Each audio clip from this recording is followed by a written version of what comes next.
Hmm. They say you can't buy a miracle for $8.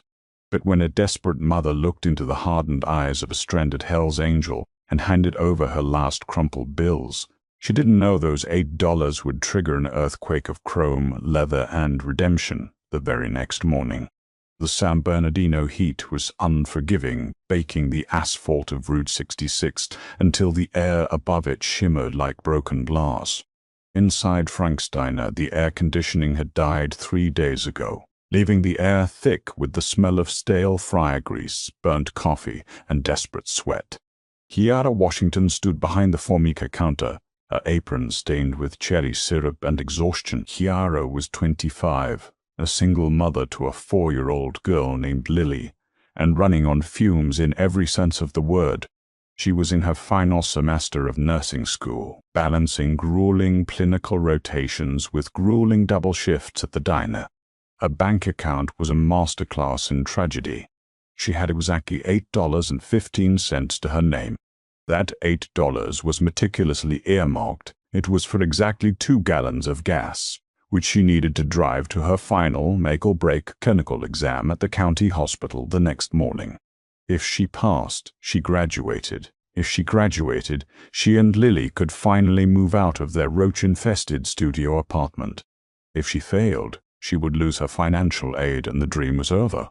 It was 11:45 p.m. The diner was nearly empty save for 2 truckers in a booth and Frank, the manager, who was counting the register with a perpetual scowl. Then the bell above the door violently jingled. The man who walked in seemed to eclipse the fluorescent lights. He was a mountain of a man, standing well over 6'4", clad in heavy, road-worn leather despite the sweltering heat. But it wasn't his size that made the 2 truckers stop eating, nor was it the thick, graying beard or the intricate tattoos snaking up his neck. It was the heavy leather cut he wore. On the back, emblazoned in red and white, was the infamous winged death head. Above it read, "Hell's Angs," and the bottom rocker boldly stated, "Be Ardo," the original legendary San Bernardino charter of the world's most notorious motorcycle club. On his front lapel, a filthy few patch warned anyone who knew biker lore that this was not a man to cross. He moved with a heavy, pained limp, walking straight to the counter. Kara could see the exhaustion etched deep into the lines of his face.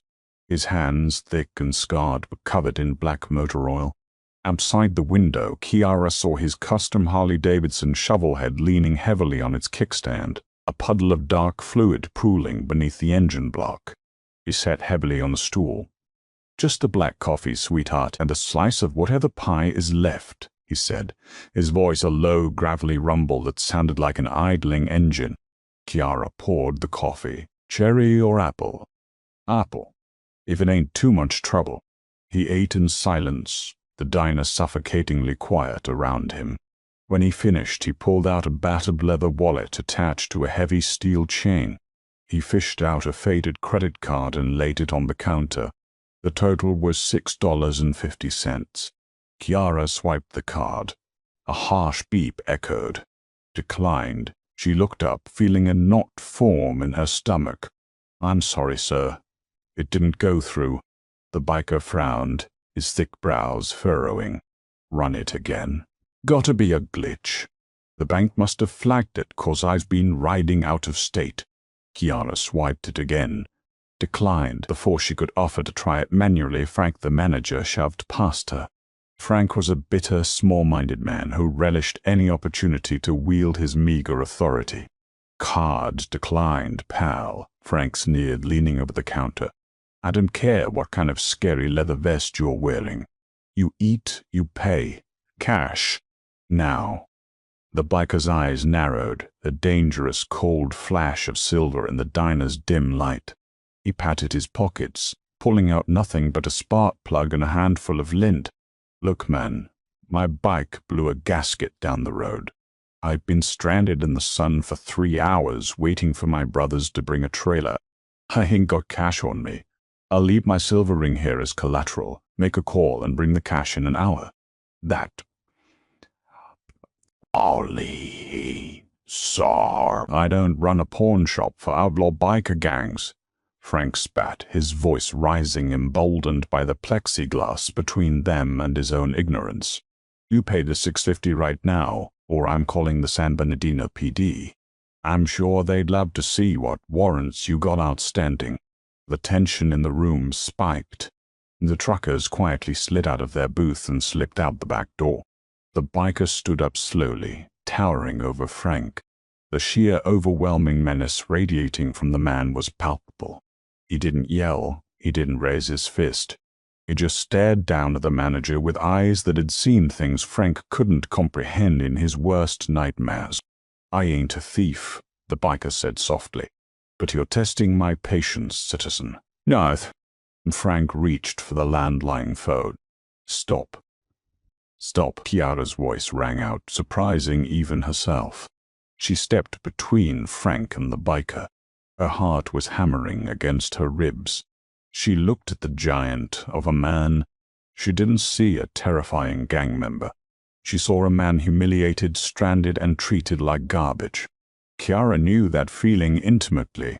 She knew what it was like to stand at a checkout counter, praying a card would go through to buy milk for Lily, only to hear that damning beep while the people in line behind her sighed in annoyance.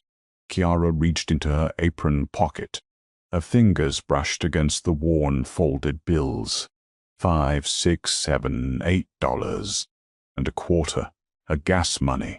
Her future. Her nursing degree. If she gave this up, she would have to walk the 4 miles home in the dark, and somehow find a way to get to the hospital by 6 a.m. But looking at Frank's smiled face and the biker's rigid, prideful stance, her empathy overrode her logic. I've got it, Kiara said, slamming the crumbled bills and the quarter onto the counter. Take it out of this, Frank. Frank stared at her, dumbfounded. Are you stupid, Kiara? You're paying for this thug. He's a customer, Frank, and the bill is paid. Now back off. The biker looked at the money, then up at Kiara. His expression shifted from hardened stone to profound confusion. Girl, put your money away. I don't take charity, especially from a kid working a graveyard shift. It's not charity, Kiara said softly, pushing the receipt toward him. It's a lifeline. Sometimes the world is incredibly cruel, and sometimes people just need a break. Consider this yours. The biker stared at her for a long, heavy moment. He looked at her stained apron, the dark circles of exhaustion under her eyes, and her frayed shoes. He saw everything. What's your name, sweetheart? He asked. Kiara. He reached out a massive, calloused hand. Kiara tentatively took it. His grip was surprisingly gentle. I'm Rick. They call me Iron Rick. You shouldn't have done that, Kiara. But I won't forget it. Rick turned and walked out of the diner, limping back into the suffocating midnight heat toward his broken machine. Frank snatched the money off the counter. You're an idiot, Kiara. And by the way, if you're late tomorrow because you're walking, you're fired. The immediate reality of Kiara's sacrifice set in the moment she clocked out at 2 a.m. Her rusted Honda Civic sat in the back parking lot, the gas needle buried so deep in the red it looked painted on. She turned the key. The engine sputtered, coughed, and died. She had zero fuel. The $8 she had given Iron Rick was supposed to get her home and then to the county hospital for her 6 a.m. clinical exam. Tears of pure frustration pricked her eyes as she slammed her hands against the steering wheel. Why did she do it? Why did she let her bleeding heart sabotage her own daughter's future for a stranger in a motorcycle gang? She had no choice. She locked the car, gripped her pepper spray tight in her fist, and began the 4-mile walk back to her apartment. The walk was a nightmare. The streets of San Bernardino at 3 a.m. were no place for a young woman alone. Shadows seemed to detach themselves from alleyways. Stray dogs barked from behind chain-link fences. Every passing car made her heart leap into her throat. Her legs, already aching from standing for 10 hours at the diner, cramped furiously. By the time she reached her decaying apartment complex, it was 4:30 a.m. She quietly unlocked the door, paid the sleeping teenage babysitter the last $20 she had hidden in a jar, and collapsed onto her mattress.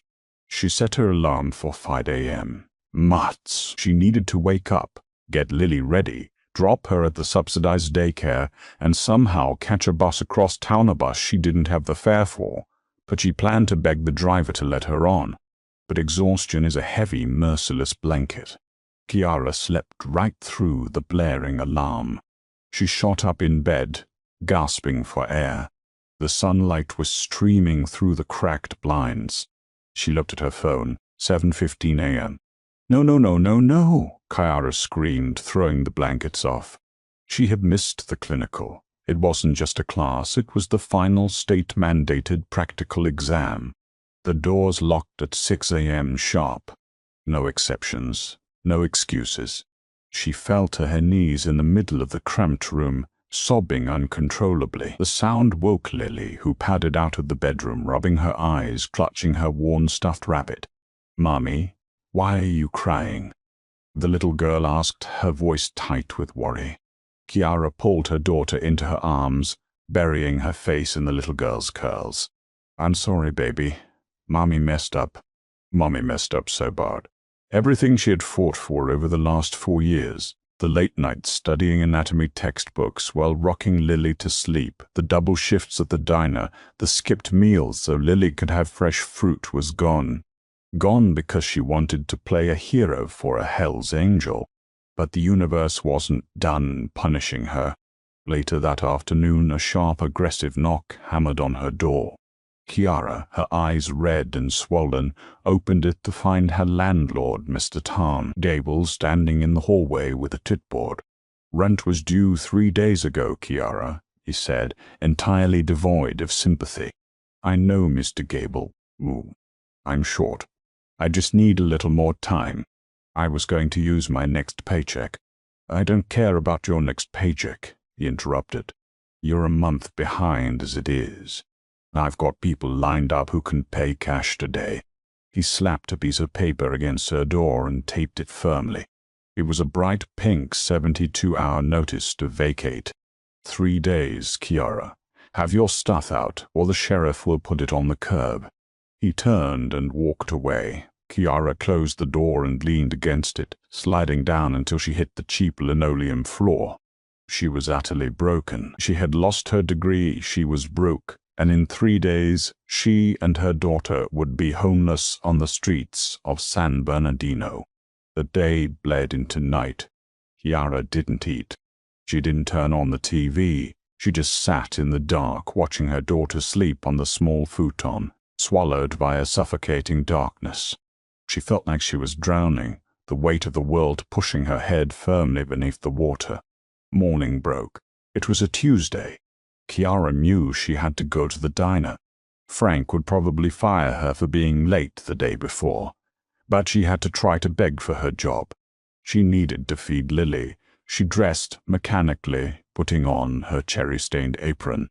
At exactly 8:30 a.m., a strange sound began to permeate the walls of her apartment. It wasn't the usual sirens or the rumble of a passing garbage truck. It was a low, guttural vibration. It started faint, a distant humming that seemed to vibrate the water in the glass on her kitchen counter. Rumble, rumble, rumble. Kiara frowned, walking toward the window. The sound grew louder. It wasn't just one engine. It was a symphony of heavy, roaring thunder. It sounded like an earthquake, shaking the very foundation of the cheap apartment building. The windows rattled violently in their frames. Car alarms in the street below began to shriek in panic, triggered by the intense vibrations. Lily woke up, terrified, running to cling to Kiara's leg. "Mummy, is it an earthquake?" "I don't know, baby," Kiara whispered, pulling the blinds back. She looked down at the street. Her heart stopped dead in her chest. Turning the corner into her impoverished, narrow street was a tidal wave of chrome, black leather, and roaring steel. 10 motorcycles, then 20, then 50. The line seemed endless. Massive Harley-Davidsons, their exhausts deafening, rolled down the street in perfect, disciplined 2x2 formation. They weren't riding fast, they were creeping along at a walking pace, a deliberate, intimidating parade of sheer power. Every single rider wore the same heavy leather cut. The red and white winged death head gleamed in the morning sun. The Hells Angels had arrived. Neighbors were peeking out from behind curtains, terrified. People on the sidewalks froze, pressing their backs against the brick buildings. The San Bernardino Hells Angels were an institution, a force of nature that demanded absolute respect and inspired deep-seated fear. Seeing one was an event. Seeing an entire pack, easily over 100 riders, rolling into a residential dead-end street was unheard of. Kiara watched in stunned silence as the front of the pack suddenly slowed and angled their bikes. They were pulling up directly in front of her apartment building. The deafening roar of 100 engines suddenly cut out, one by one, leaving a ringing, heavy silence in the air that was somehow more terrifying than the noise. Boots hit the pavement in unison.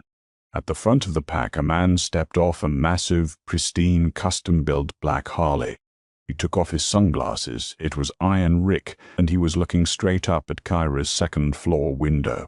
The silence that followed the deafening roar of 100 engines was absolute, heavy, and suffocating. Kiara stood paralyzed by the window, clutching the cheap plastic blinds. Down in the street, the sea of Hell's Angels stood by their bikes, their arms crossed, their faces unreadable masks of hardened leather and road grit. They weren't looking around at the terrified neighbors or the dilapidated buildings. Every single face was turned upward, fixed directly on Kiara's second-floor window. Then the heavy thud of boots began to echo in the stairwell. Thud, thud, thud, thud. It wasn't a frantic rush. It was a slow, deliberate march that shook the flimsy wooden steps of the apartment building. Kiara spun around, her heart hammering wildly against her ribs. She scooped up Lily, who was trembling, and carried her into the tiny bathroom. "Stay in the tub, baby," Kyra whispered, her voice cracking. "Do not come out until Mummy says so." "Promise me." "I promise, Mummy," Lily whimpered, catching her stuffed rabbit. Kiara locked the bathroom door behind her and backed slowly into the living room. Her eyes darted to the kitchen counter, locking onto a dull paring knife. She didn't know what was happening. Had she insulted Iron Rick somehow? Was this retaliation because Frank the manager had threatened to call the police? In the grim reality of San Bernardino, stories of outlaw biker club vengeance were local legends, whispered with genuine fear. A heavy knuckles first knock hammered against her front door. It was so forceful the hinges rattled. Kiara didn't move. She couldn't breathe. "Kiara," a deep, gravelly voice called out through the thin wood. "It's Rick. From the diner. Tonight. Open up, sweetheart. You ain't in no trouble." Her hands were shaking violently as she stepped toward the door. Every survival instinct screamed at her to keep it bolted, but logic whispered a darker truth. If 100 Hell's Angels wanted to get inside a cheap plywood door, a deadbolt wasn't going to stop them. Taking a shuddering breath, she reached out, unlocked the deadbolt, and slowly pulled the door open. Standing in her narrow, dimly lit hallway were 3 mountains of men. In the center was Iron Rick, still wearing his filthy few patch and the heavy scowl, though his eyes held a strange, quiet warmth. To his left was a man even larger, a giant with a thick gray mustache and a patch on his chest that read, "President." To Rick's right stood a towering, heavily tattooed man whose vest identified him as SGT. Atty Armus, a man known on the street simply as Grizzly. "Morning, Kiara," Rick said softly, taking his leather gloves off. "Told you I don't take charity." I don't understand," Kyra stammered, wrapping her arms around herself, acutely aware of her frayed pajamas and the poverty of her apartment. The man with the president patch stepped forward. He removed his sunglasses, revealing sharp, intelligent eyes that had commanded the San Bernardino underworld for 2 decades. "My name is Dutch," he said, his voice surprisingly refined for a man of his appearance. Rick here told the charter about what happened last night at Frank's diner, about a girl working a double shift who emptied her own pockets to save a brother from being humiliated by a local tyrant. It was just $8, Kiara whispered, tears of overwhelming stress finally spilling over her cheeks. It was all I had. But I lost my job today, and I missed my nursing exam. Please, I don't have anything else to give. Dutch held up a massive, calloused hand to stop her. Respect, Kiara, is the currency of our world. Out on the road, a patch means brotherhood, but in that diner, you showed a kind of brotherhood to a complete stranger that most people wouldn't show their own blood. You gave everything you had. Dutch snapped his fingers. From down the hallway a fourth biker appeared, practically dragging another man by the scruff of his neck. Kiara gasped. It was Mr. Gable, her landlord. The normally arrogant and aggressive man was sweating profusely, his face the color of wet ash. His eyes were wide with sheer, unadulterated terror. He was trembling so violently his knees kept knocking together. In his shaking hands he held the bright pink 72-hour eviction notice he had slapped on Kiara's door the day before. Mr. Mize, Gable and Grizzly here just had a very productive conversation down in the parking lot, Dutch said smoothly, though the underlying menace in his tone was unmistakable. Turns out there was a clerical error regarding your lease. Grizzly leaned down, his face inches from the terrified landlord. Ain't that right, Gable? Why, yes, sir. Complete misunderstanding, Gable stuttered, his voice jumping an octave. He looked at Kara with desperate, pleading eyes. You don't owe me anything, Kara. Your rent is paid. F for the next 2 years. In full. With trembling fingers, Mr. Tam. Gable ripped the pink eviction notice into tiny confetti-like pieces and shoved them into his own pocket. I'll just be going now.